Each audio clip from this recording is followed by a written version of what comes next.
দুই প্রতিবেশী দেশ ভারত এবং পাকিস্তানের মধ্যে 22 এপ্রিল পেহেলগামে সন্ত্রাসী হামলার ঘটনার পর যে যুদ্ধাবস্থা তৈরি হয়েছে, তো এই যুদ্ধাবস্থা খালি এই দুই দেশের সরকার বা সরকারি দল ও তার সমর্থক নেতাকর্মীদের মধ্যেই সীমাবদ্ধ নয়, কিংবা এই দুই দেশের জনগণের একটা টানটান উত্তেজনাকর পরিস্থিতি বা উদ্বেগ উৎকণ্ঠার মধ্যে অপেক্ষায় সীমাবদ্ধ নয়। এটি এখন নানানভাবে একটি ইনফরমেশন ওয়ারেও পরিণত হয়েছে। ইনফরমেশন ওয়ার বলতে শুধু তথ্যের অবাধ প্রবাহ নিয়ন্ত্রণ এখানেই সীমাবদ্ধ নয়, এটা মানে রীতিমতো প্রোপাগান্ডা যুদ্ধে পর্যন্ত রূপান্তর হয়েছে। আমরা দেখেছি যে গতকালকে সম্ভবত ভারতের স্বাধীন গণমাধ্যম হিসেবে পরিচিত দ্য ওয়ার তারা দারুণ বিশ্লেষণ এবং তথ্য দেওয়ার জন্য খুবই পরিচিত একটি নাম। ভারতের যদি আমরা চিন্তা করি যে বৃহৎ মিডিয়া জগৎ, এই জগতের বেশিরভাগই গদি মিডিয়া নামে পরিচিত, সরকারের আজ্ঞাবহ প্রতিষ্ঠান হিসেবে ভূমিকা রেখে থাকে। তো এর বাইরে দুই তিনটা বা অল্প কিছু যে স্বাধীন সংবাদ মাধ্যম, সেগুলোরও গলা চেপে ধরা হয়েছে। আমরা ইতিমধ্যে খবরে দেখেছি যে টুইটার, একাধিক ব্যক্তি, সেলিব্রিটি এবং অনেকগুলো গণমাধ্যম বা এই সংশ্লিষ্ট মানবাধিকার সংগঠন, এ সংশ্লিষ্ট যারাই একটু সরকারের পছন্দের বাইরে গিয়ে কোনো কথা বলার চেষ্টা করেছে, কোনো তথ্য দেওয়ার চেষ্টা করেছে, কোনো খবর দেওয়ার চেষ্টা করেছে, এরকম ওয়েবসাইট ব্লক করা হয়েছে। ইউটিউব বা টুইটারের ক্ষেত্রেও ব্লক করা হয়েছে। তো আমরা তারা একটা বিবৃতিতে জানিয়েছে যে তাদের ওয়েবসাইটটিও ব্লক করা হয়েছে এবং তারা সামাজিক যোগাযোগ মাধ্যমে একটি দুঃখ প্রকাশ করে পাঠকদের কাছে পাশে থাকার জন্য বলেছে এবং একটা অ্যাপোলজি দিয়েছে যে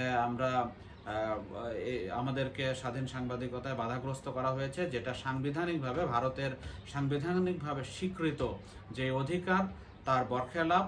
এটা আইনিভাবে আমরা এটার মোকাবেলা করছি বা লড়ছি। আর এই ভারতের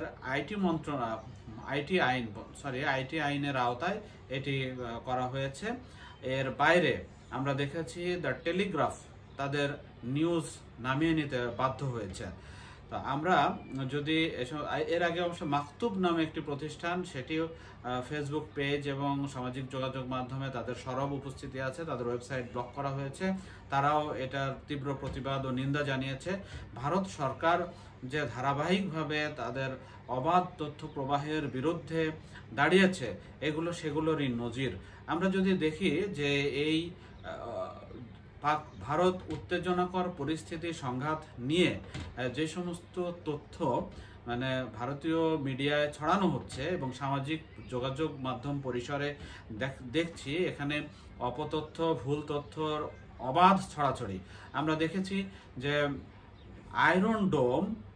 আয়রন ডোম হামাসের বা হুথিদের বা হিজবুল্লাহর বা ইসলামিক জিহাদের যে সমস্ত রকেট লঞ্চারকে ইন্টারসেপ্ট করত, তো সেই ভিডিও ফুটেজ দিয়ে মানে সামাজিক যোগাযোগ মাধ্যম সয়লাভ হয়ে গিয়েছে যে এটি পাকিস্তানের হামলাকে ভারতীয় বিমান বাহিনী প্রতিহত করছে, এই বীরত্ব প্রচার করা হচ্ছে। আমরা শুধুমাত্র যে ভারতের পক্ষ থেকে এই অপতথ্য ছড়ানোর চেষ্টা করা হচ্ছে বিষয়টি তাও নয়।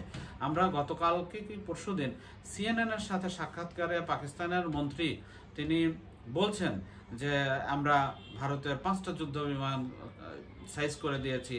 তো সেখানে CNN এর প্রেজেন্টার তাকে বললেন যে আপনারা যে যুদ্ধ বিমানগুলো বিধ্বস্ত করেছেন তার সপক্ষে প্রমাণ কি? তো উনি বলছেন যে না, এটা সামাজিক যোগাযোগ মাধ্যমে বলা হয়েছে।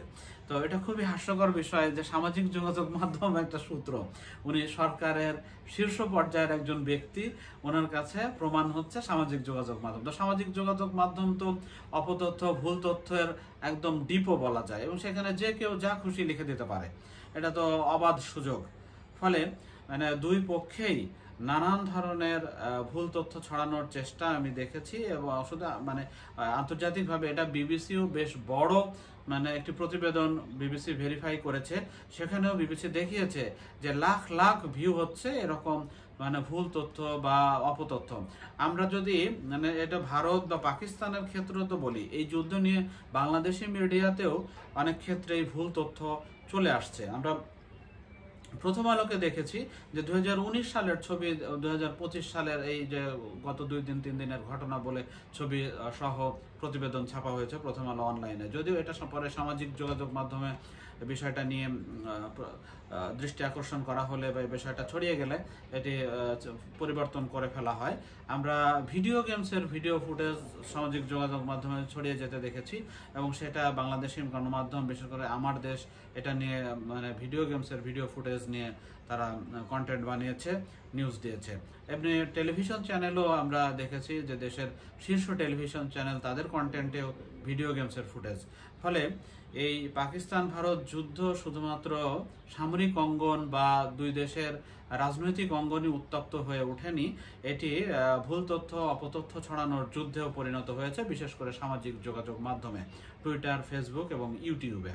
বিশেষ করে ভিউ বাণিজ্যের ক্ষেত্রে এগুলোর যেন একটা উৎসবের মতো ব্যবহার চলে, আমরা এগুলো দেখি।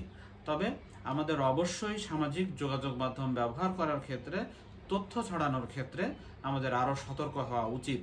তবে ফ্যাক্ট চেক বিশেষজ্ঞরা যা বলছেন যে এক্ষেত্রে সতর্কতা হলো যে যেহেতু ভারত পাকিস্তান চিরবৈরী দুটি দেশ এবং দুটি দেশের গণমাধ্যমেরই তাদের প্রচলিত রাজনীতির বাইরে, প্রচলিত মানে দেশের জাতীয়তাবাদের বাইরে যাওয়ার সুযোগ ও সাহস দুটোই সীমিত। ফলে থার্ড কোনো পার্টির কাছ থেকে আমরা এই দুটি দেশের এই উত্তেজনাকর পরিস্থিতির সংবাদগুলো যাচাই করে নিতে পারি।